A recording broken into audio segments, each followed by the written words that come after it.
Hello दोस्तों, मैं sub inspector Jaikaran Singh आप सभी का स्वागत करता हूं आपके अपने यूट्यूब चैनल दरोगा जी की पाठशाला में। दोस्तों, जैसा कि आप सभी जानते हैं, हम अपनी इस क्लास में भारतीय राज्य व्यवस्था पढ़ रहे हैं और भारतीय राज्य व्यवस्था की आज ये हमारी तीसरी क्लास है। पिछली क्लास में हमने पढ़ा था किस प्रकार यूरोपीय कंपनियों का भारत आगमन हुआ और किस प्रकार ब्रिटिश ईस्ट इंडिया कंपनी अन्य सभी यूरोपीय कंपनियों को भारत से बाहर खदेड़ देती है और किस प्रकार 1757 के प्लासी के युद्ध और 1764 के बक्सर के युद्ध में अपनी जीत हासिल कर भारत पर अपना आधिपत्य स्थापित कर लेती है।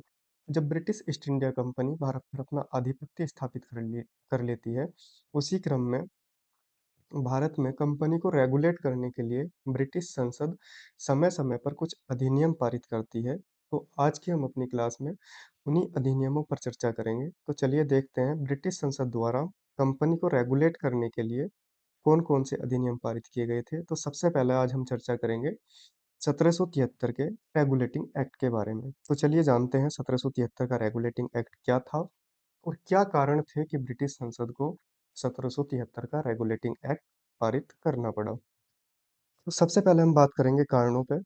ऐसे क्या कारण थे जो ब्रिटिश संसद को 1773 का रेगुलेटिंग एक्ट पारित करना पड़ा। तो सबसे पहले हम चर्चा करेंगे कारणों पे। सबसे पहला जो कारण था वो था ब्रिटिश ईस्ट इंडिया कंपनी के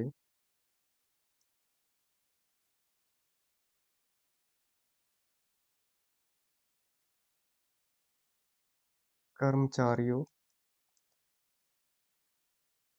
में बढ़ता हुआ भ्रष्टाचार।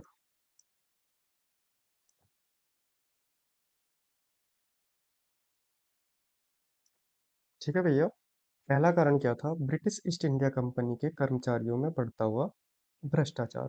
होता क्या था? होता ये था कि जो ब्रिटिश ईस्ट इंडिया कंपनी के कर्मचारी थे, वो कंपनी के लिए व्यापार ना करके अपना निजी व्यापार करने लगे थे, जिससे कंपनी को लगातार घाटा हो रहा था और कंपनी की दयनीय स्थिति बहुत ज़्यादा क्या हो गई थी? जो कंपनी की आर्थिक स्थिति थी, वो बहुत ज़्यादा दयनीय हो गई थी। ठीक है? तो दूसरा कारण क्या हो जाएगा? दूसरा कारण हो जाएगा कंपनी की दयनीय आर्थिक स्थिति।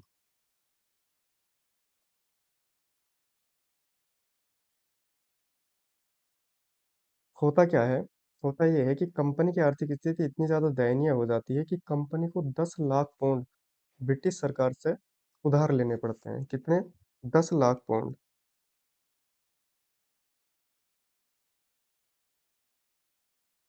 ठीक है? तीसरा कारण था बंगाल में द्वैत शासन।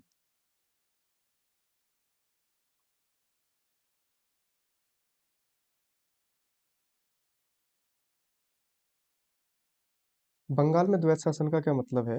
जब ब्रिटिश ईस्ट इंडिया कंपनी 1764 में बक्सर का युद्ध जीत लेती है और संयुक्त सेना को पराजित कर देती है, तो आपको याद होगा 1765 में एक इलाहाबाद की संधि होती है और उसके द्वारा क्या होता है, बंगाल में द्वैत शासन लगा दिया जाता है। यहाँ पे द्वैत शासन का मतलब ये है कि जो बंगाल में तो निजामत का अधिकार होता है और दूसरा होता है दीवानी अधिकार। दीवानी अधिकार तो कंपनी अपने पास रख लेती है और निजामत का अधिकार देती है बंगाल के नवाब को। निजामत का मतलब होता है कि जो प्रशासन को चलाने संबंधी अधिकार होते हैं, वो कंपनी किसको दे देती है? वो कंपनी दे देती है बंगाल के नवाब को और जो राजस्व संबंधी अधिकार होते हैं, वो कंपनी सब अपने पास रख लेती है। इससे क्या होता है?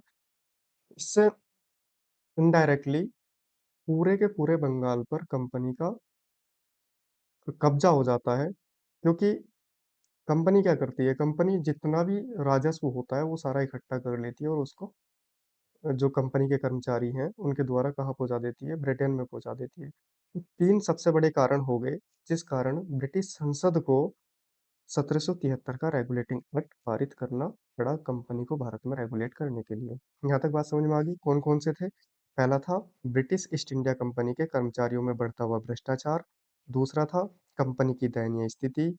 दयनीय स्थिति इतनी ज़्यादा खराब हो गई थी कंपनी की आर्थिक स्थिति की, कंपनी को 10 लाख पाउंड ब्रिटिश सरकार से उधार मांगने पड़े। तीसरा था बंगाल में द्वैत शासन। तो ये तो हो गई कि 1773 के रेगुलेटिंग एक्ट को क्यों पारित करना पड़ा ब्रिटिश संसद को, उसके कारण। चलिए आगे जान लेते हैं कि 1773 के रेगुलेटिंग एक्ट के प्रमुख प्रावधान क्या थे।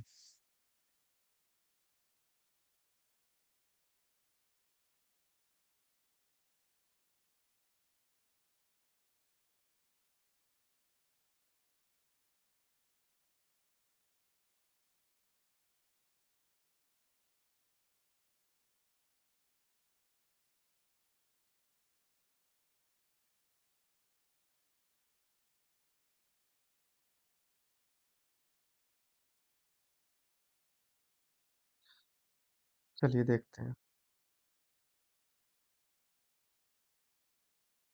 नंबर एक, इसके द्वारा क्या होता है, इसके द्वारा जो बंगाल का गवर्नर था उसको बंगाल का गवर्नर जनरल बना दिया जाता है, और इसकी सहायता के लिए एक 4 सदस्य कार्यकारी परिषद का गठन किया जाता है। क्या है, बंगाल के गवर्नर को इसके द्वारा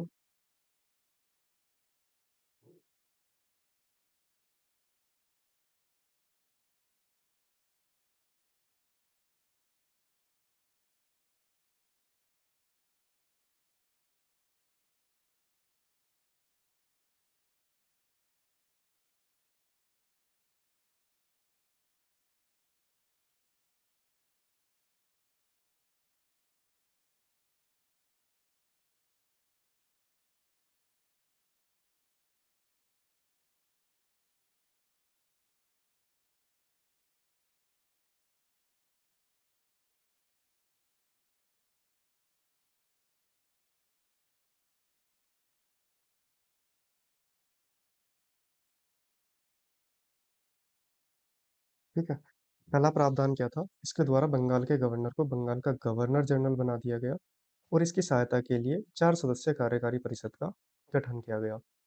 यहाँ पे एक बात याद रखेंगे कि इस प्रकार जो बंगाल के प्रथम गवर्नर जनरल बने थे उनका नाम वॉरेन हेस्टिंग था। इस प्रकार बंगाल के प्रथम गवर्नर जनरल कौन हो जाएंगे?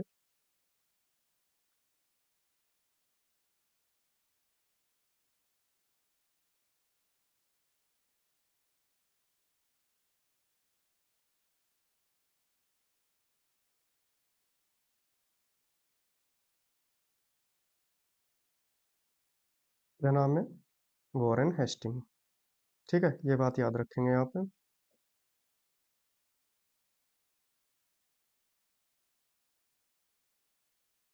ये क्वेश्चन कई बार एग्जाम में पूछ लिया गया है। ठीक है, तो पहला प्रावधान हो गया, इसके द्वारा बंगाल के गवर्नर को बंगाल का गवर्नर जनरल बना दिया गया, और इसकी सहायता के लिए 4 सदस्य कार्यकारी परिषद का गठन किया गया, और इस प्रकार बंगाल के बनने वाले प्रथम गवर्नर जनरल वॉरेन हेस्टिंग थे। चलिए दूसरा प्रावधान देखते हैं। दूसरा प्रावधान क्या था? बम्बई और मद्रास के गवर्नरों को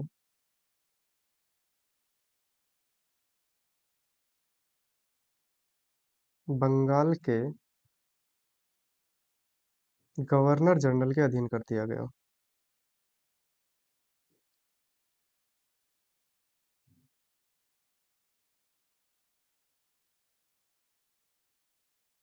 दूसरा प्रावधान क्या किया जाता है, जो बम्बई और मद्रास प्रेसिडेंसी थी अंग्रेजों की, उसके जो गवर्नर थे उनको बंगाल के गवर्नर जनरल के अधीन कर दिया गया। देखो, उस टाइम पे जो कंपनी है या जो ब्रिटिश सरकार है उसकी भारत में 3 प्रेसिडेंसी हुआ करती थी। पहला बंगाल, दूसरी बम्बई और तीसरी मद्रास।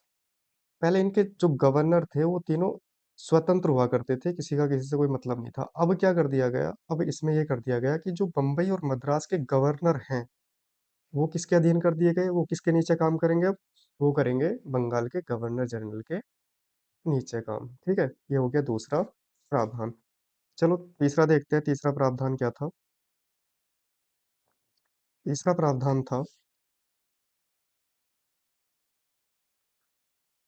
इसके द्वारा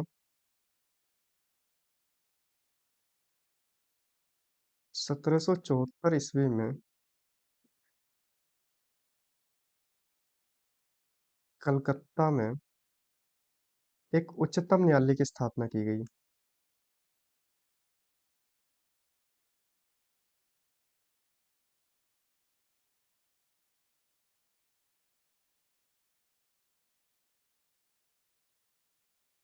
जिसमें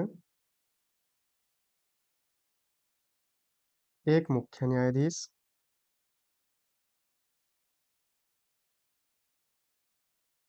व 3 अन्य न्यायाधीश होते थे।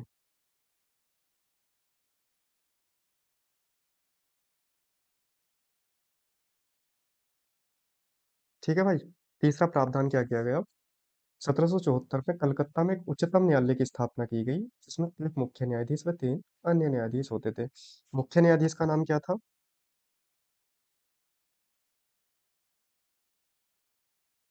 मुख्य न्यायाधीश होते थे एलिजा इम्फे,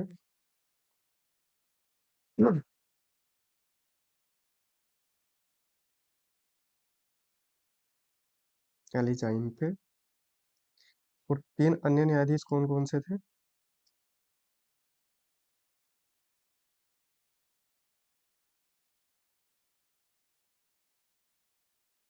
3 अन्य न्यायाधीश थे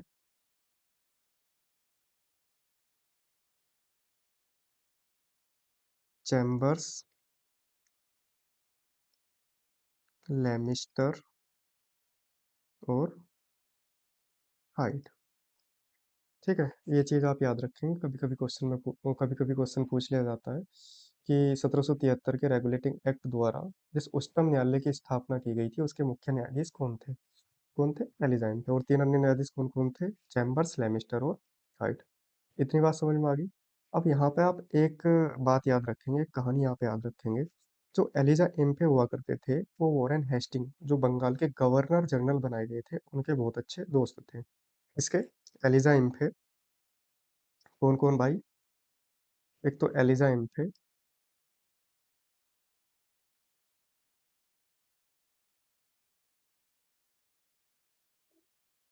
और वॉरेन हेस्टिंग,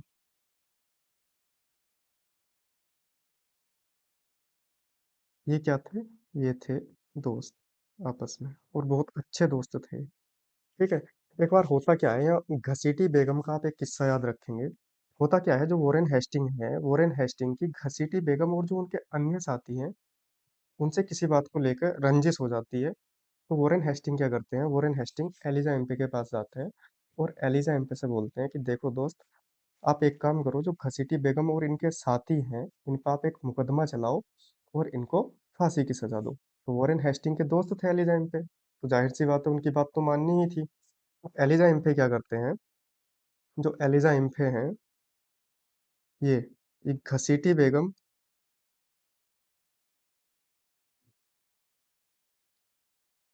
और जो इनके साथी थे, उनको क्या दे देते हैं? फांसी दे देते हैं। ठीक है, उनको क्या दे देते हैं? फांसी दे देते हैं।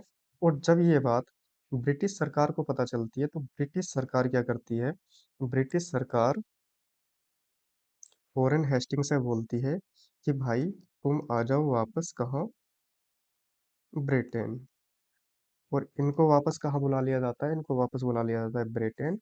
और ब्रिटिश संसद में इन पे चलाया जाता है क्या? महाभियोग। तो ये कहानी आप यहाँ पे याद रखेंगे, क्योंकि क्वेश्चन यहाँ पूछ लिया जाता है कि बंगाल का वो गवर्नर जनरल कौन था जिस पर ब्रिटिश संसद में महाभियोग चलाया गया? हाँ, तो आप इसका उत्तर बहुत आसानी से दे दोगे, कौन था? Warren Hasting. ठीक है। चलिए अगला प्रावधान देखते हैं, इस अधिनियम में क्या था। अगला प्रावधान था इस अधिनियम में, नंबर 4। इसके द्वारा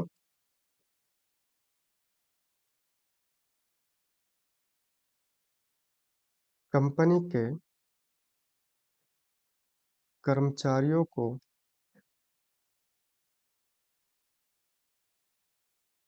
निजी व्यापार करने व भारतीयों से उपहार व रिश्वत लेना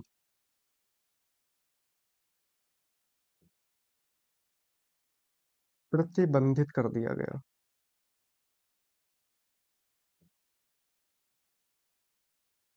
ठीक है। इसके द्वारा कंपनी के कर्मचारियों को निजी व्यापार करने व भारतीयों से उपहार का रिश्वत लेना प्रतिबंधित कर दिया गया। आपको याद होगा कि एक प्रमुख कारण 1773 के रेगुलेटिंग एक्ट को पारित करने का यही था, क्योंकि जो ब्रिटिश ईस्ट इंडिया कंपनी थी उसमें भ्रष्टाचार बहुत ज्यादा बढ़ गया था। कंपनी के जो कर्मचारी थे वो निजी व्यापार करते थे, भारतीयों से रिश्वत लेते थे, जिसके कारण कंपनी को घाटा हो रहा था। तो चौथा प्रावधान इसमें ये हो गया। पांचवा प्रावधान क्या था देख लेते हैं। पांचवा प्रावधान ये था, कंपनी के, सॉरी, जो कोर्ट ऑफ डायरेक्टर है, कोर्ट ऑफ डायरेक्टर का कार्यकाल 1 वर्ष से बढ़ाकर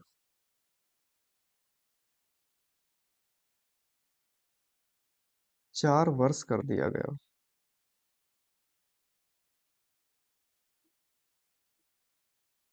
ठीक है। जो कोर्ट ऑफ डायरेक्टर थे उनमें कितने सदस्य होते थे? टोटल 26 सदस्य होते थे। एक गवर्नर होता था, एक डिप्टी गवर्नर होता था और 24 अन्य सदस्य होते थे। ये बात मैं आपको बताऊंगा आगे। तो जो कोर्ट ऑफ डायरेक्टर है उनका कार्यकाल 1 वर्ष से बढ़ाकर 4 वर्ष कर दिया गया। और अब क्या होगा? और अब प्रत्येक वर्ष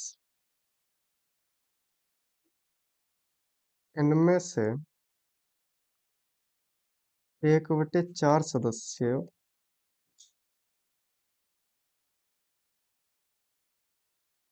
1/4 सदस्यों के स्थान पर नए सदस्य चुने जाएंगे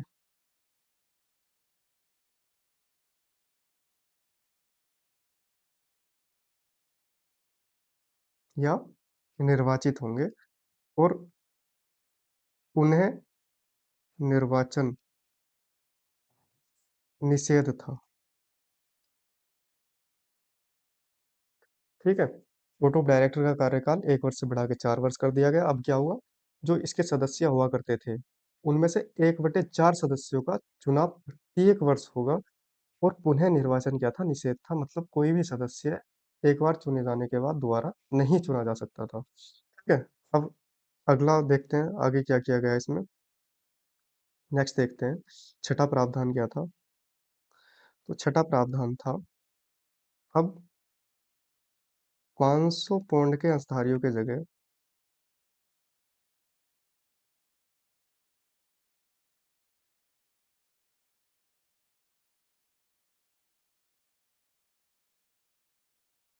1000 पौंड के अंशधारी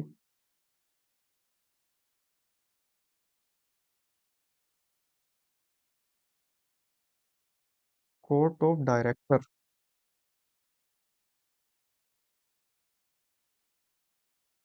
का चुनाव करेंगे। पहले क्या होता था? जो 500 पौंड के अंशधारी होते थे वो कोर्ट ऑफ डायरेक्टर के चुनाव में भाग लेते थे, और या उससे ऊपर के जो अंशधारी होते थे वो भाग लेते थे। पर अब क्या कर दिया गया? अब मिनिमम 1000 पौंड के अंशधारी या उससे ऊपर के अंशधारी ही कोर्ट ऑफ डायरेक्टर के चुनाव में हिस्सा लेंगे। चलिए आगे देखते हैं। सातवां प्रावधान क्या था? सातवां प्रावधान ये था कि अब कोर्ट ऑफ डायरेक्टर को भारत में कंपनी के सभी नागरिक, सैन्य और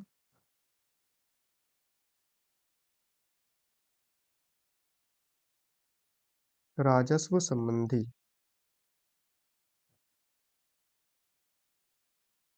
मामलों की जानकारी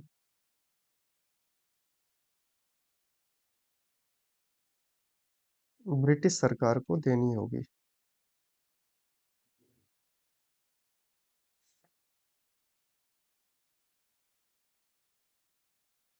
ठीक है, अब क्या होगा जो कोर्ट ऑफ डायरेक्टर है, उसको भारत में कंपनी के जितने भी नागरिक, सैन्य और राजस्व संबंधी मामले हैं, उनकी जानकारी ब्रिटिश सरकार को देनी होगी। तो ये तो हो गए 1773 के रेगुलेटिंग एक्ट के प्रमुख प्रावधान। अब देख लेते हैं कि इसका महत्व क्या था। हम देखेंगे 1773 के रेगुलेटिंग एक्ट के महत्व। 1773 के रेगुलेटिंग एक्ट के महत्व।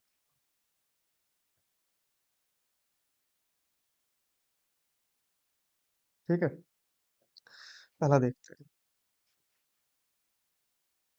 नंबर एक, देखो, भारत में कंपनी के कार्यों को नियमित और नियंत्रित करने की दिशा में ब्रिटिश सरकार द्वारा उठाया गया यह पहला कदम था। इससे पहले ब्रिटिश सरकार ने कभी भी कोई ऐसा अधिनियम या कोई भी ऐसा नियम पारित नहीं किया गया कि जो भारत में कंपनी के कार्यों को नियमित और नियंत्रित करे। तो पहला क्या हो जाएगा? पहला हो जाएगा, ये है भारत में कंपनी के कार्यों को नियमित व नियंत्रित करने की दिशा में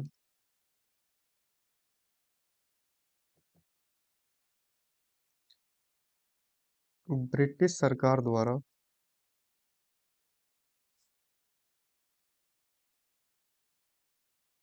उठाया गया पहला कदम था।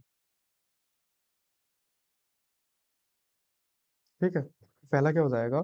यह भारत में कंपनी के कार्यों को नियमित व नियंत्रित करने की दिशा में ब्रिटिश सरकार द्वारा उठाया गया पहला कदम था। दूसरा क्या होगा? इसके द्वारा पहली बार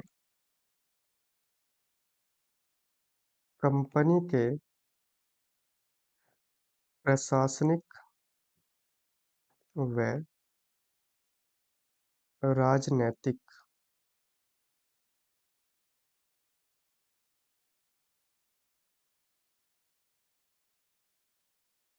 कार्यों को मान्यता मिली।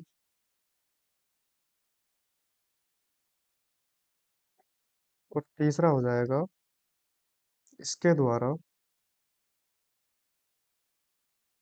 पहली बार भारत में केंद्रीय प्रशासन की नींव रखी गई।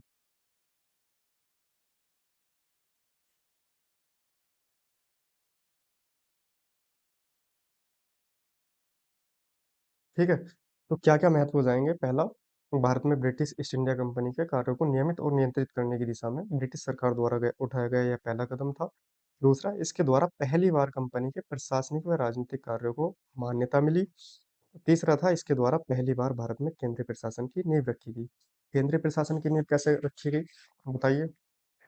तो आपको याद होगा कि जो भारत में कंपनी की या ब्रिटिश सरकार की 3 प्रेसिडेंसी थी, बंगाल, मद्रास और बम्बई। पहले क्या होता था, ये तीनों प्रेसिडेंसी एक दूसरे से स्वतंत्र थी। पर इस अधिनियम के द्वारा क्या किया गया? इस अधिनियम के द्वारा जो बम्बई और मद्रास प्रेसिडेंसी के गवर्नर थे, उनको बंगाल के गवर्नर जनरल के अधीन कर दिया गया। इसका मतलब क्या हुआ? इसका मतलब ये हुआ कि ऊपर एक सर्वोच्च पावर बैठा दी गई, बाकी को उसके अधीन कर दिया गया। इस तरीके से भारत में केंद्रीय प्रशासन की नींव पहली बार रखी गई। ठीक है, तो ये तो हो गया 1773 का रेगुलेटिंग एक्ट। क्या कारण था कि 1773 का रेगुलेटिंग एक्ट पारित करना पड़ा? इसके क्या प्रमुख प्रावधान थे? और इसका क्या महत्व था? ये सारी चीजें हमने पढ़ ली। आइए एक बार जल्दी से रिवीजन कर लेते हैं। ठीक है, कारण क्या थे? पहला कारण था ब्रिटिश ईस्ट इंडिया कंपनी के कर्मचारियों में बढ़ता हुआ भ्रष्टाचार। दूसरा कारण था कंपनी की दयनीय आर्थिक स्थिति और तीसरा कारण था बंगाल में द्वैध शासन। अच्छा, यहाँ पे एक जो इम्पोर्टेंट चीज है वो हमने छोड़ दी। कभी कभी क्वेश्चन पूछ लिया जाता है कि जब 1773 का रेगुलेटिंग एक्ट पारित हुआ था, तब उस समय ब्रिटेन के राजा कौन थे और ब्रिटेन के पीएम कौन थे? तो राजा कौन थे? राजा थे यहाँ पे जॉर्ज थर्ड। और पीएम कौन थे? पीएम थे लॉर्ड नॉर्थ। और एक क्वेश्चन और पूछ लिया जाता है कि बंगाल का गवर्नर।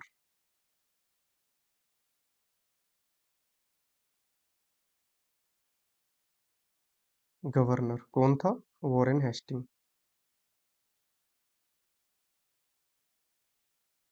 ठीक है, तो ये चीज आप यहाँ पे याद रखेंगे। क्वेश्चन क्या पूछा जाता है कि जब 1773 का रेगुलेटिंग एक्ट पारित हुआ था उस समय ब्रिटेन के राजा कौन थे? जॉर्ज थर्ड थे। पीएम कौन थे? लॉर्ड नॉर्थ थे। और बंगाल का गवर्नर वॉरेन हेस्टिंग था। ठीक है, ये सारी चीजें समझ आ गई। अब देखते हैं प्रमुख प्रावधान क्या क्या थे। इसके द्वारा बंगाल के गवर्नर को बंगाल का गवर्नर जनरल बना दिया गया और इसकी सहायता के लिए 4 सदस्य कार्यकारी परिषद का गठन किया गया। आगे हम देखेंगे कि कई बार इसकी संख्या घट जाएगी और कई बार फिर से 4 हो जाएगी। ठीक है। दूसरा क्या था? बम्बई और मद्रास के गवर्नर को बंगाल के गवर्नर जनरल के अधीन कर दिया गया और इस प्रकार भारत में पहली बार केंद्रीय प्रशासन की नींव रखी गई। ठीक है। तीसरा क्या था? इसके द्वारा 1774 ईस्वी में कलकत्ता में एक उच्चतम न्यायालय की स्थापना की गई जिसमें एक मुख्य न्यायाधीश हुआ करता था और 3 अन्य न्यायाधीश हुआ करते थे। मुख्य न्यायाधीश का नाम एलिजा एम्पे था और जो अन्य न्यायाधीश थे उनका नाम चैम्बर्स, लेमिस्टर और हाइड था। यहाँ पर आप एक कहानी याद रखेंगे कि जो एलिजा एम्पे थे वो वॉरेन हेस्टिंग्स के बहुत अच्छे दोस्त थे। वॉरेन हेस्टिंग का घसीटी बेगम और उसके साथियों से किसी बात को लेकर विवाद हो जाता है। वॉरेन हेस्टिंग एलिजा एम्पे से बोलते हैं कि इन पर मुकदमा चलाकर इन्हें फांसी दीजिए। और एलिजाइम पे उनको फांसी दे देते हैं। जब ये बात ब्रिटिश सरकार को पता चलती है तो ब्रिटिश सरकार वॉरेन हेस्टिंग को वापस ब्रिटेन बुला लेती है और ब्रिटिश संसद में उन पर महाभियोग चलाया जाता है। कई बार ये क्वेश्चन पूछ लिया जाता है कि वो बंगाल के गवर्नर जनरल कौन थे जिन पर ब्रिटिश संसद में महाभियोग चलाया गया था, तो ये चीज आप याद रखेंगे। नेक्स्ट था, इसके द्वारा कंपनी के कर्मचारियों को निजी व्यापार करने व भारतीयों से उपहार व रिश्वत लेना प्रतिबंधित कर दिया गया था। पांचवा था, जो कोर्ट ऑफ डायरेक्टर थे पहला उनका कार्यकाल कितना हुआ करता था? पहला उनका कार्यकाल 4 वर्ष हुआ करता था। एक चीज यहाँ पे याद रखेंगे, कई बार ये क्वेश्चन पूछ लिया जाता है कि जो बंगाल का गवर्नर जनरल हुआ करता था उसका कार्यकाल कितना होता था? तो इसका कार्यकाल होता था 5 वर्ष। ठीक है, ये चीज आप यहाँ पे याद रखेंगे। तो जो कोर्ट ऑफ डायरेक्टर थे उनका कार्यकाल 1 वर्ष हुआ करता था, उसको बढ़ा के 4 वर्ष कर दिया गया। और अब कहा गया कि 1/4 सदस्य हर साल नए निर्वाचित होंगे और कोई भी पुनः निर्वाचन का पात्र नहीं होगा। मतलब पुनर्निर्वाचन तथा निषेध था। नेक्स्ट प्रावधान था, 500 पौंड के अंशधारियों के स्थान पे 1000 पौंड के अंशधारी ही कोर्ट ऑफ डायरेक्टर का चुनाव करेंगे। पहले क्या हुआ करता था, जो 500 पौंड या उससे ऊपर के जो अंशधारी हुआ करते थे वो ही कोर्ट ऑफ डायरेक्टर के चुनाव में हिस्सा लेते थे। पर अब क्या कर दिया गया, वो सीमा बढ़ा दी गई। अब 1000 पौंड के अंशधारी कोर्ट ऑफ डायरेक्टर के चुनाव में भाग लेंगे। सातवां था, जो कोर्ट ऑफ डायरेक्टर हैं उसको कंपनी के भारत में जितने भी नागरिक, सैन्य और राजस्व संबंधी मामले होंगे उनकी जानकारी ब्रिटिश सरकार को देना अनिवार्य कर दिया गया। नेक्स्ट था, इसके महत्व क्या क्या थे? पहला महत्व तो यही था कि भारत में ब्रिटिश ईस्ट इंडिया कंपनी के कार्यों को नियमित और नियंत्रित करने की दिशा में ब्रिटिश सरकार द्वारा उठाया गया यह पहला कदम था। दूसरा था, इसके द्वारा पहली बार कंपनी के प्रशासनिक और राजनीतिक कार्यों को मान्यता मिली भारत में। ठीक है, तीसरा था, इसके द्वारा पहली बार भारत में केंद्रीय प्रशासन की नींव रखी गई। ये बात मैंने आपको पीछे बता दी कि किस प्रकार रखी गई थी। ठीक है, तो उम्मीद करता हूँ आज की क्लास आपको बहुत अच्छे से समझ आई होगी। तो चलिए आज की क्लास यहीं समाप्त करते हैं। जय हिंद, जय भारत।